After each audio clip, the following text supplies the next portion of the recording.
It's my turn. Here is your host for My Turn, Don Wildman.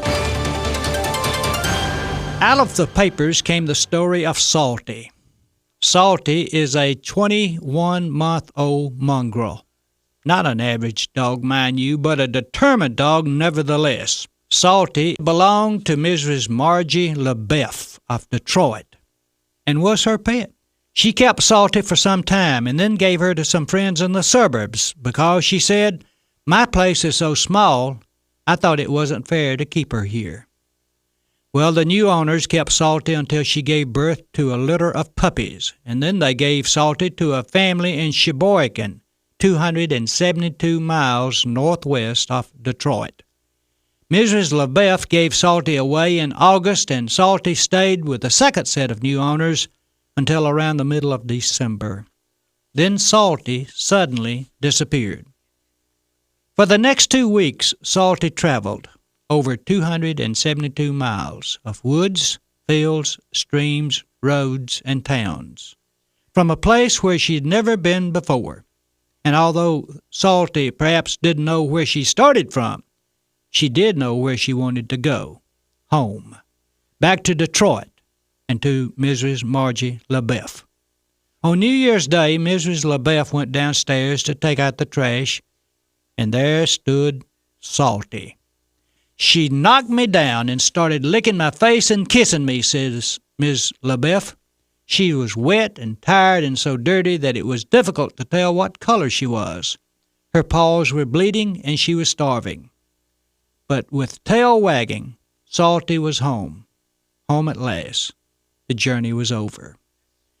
Salty set out for something she wanted more than anything in the world, and she got it. It's a story about a dog, but if you'll raise the level just slightly, you'll find the same truth about humans. For we humans, like Salty the dog, usually get to the place in life where we want to go. The reason many of us never get any farther than we do is very simple. We never really want to get any farther. I can recall the story of one man who set out to accomplish something in life, something he wanted more than anything else. And the road that led to his dreams wasn't an easy one either, but he wanted to go, and he paid the price. Through towns where he wasn't wanted, over roads where he was spat upon, through valleys that echoed the hatred that the good people had for him, he traveled.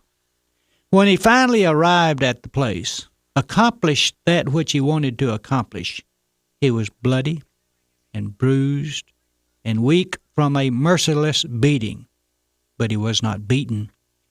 In his hands were huge holes caused by the metal spikes with which he was suspended on a cross.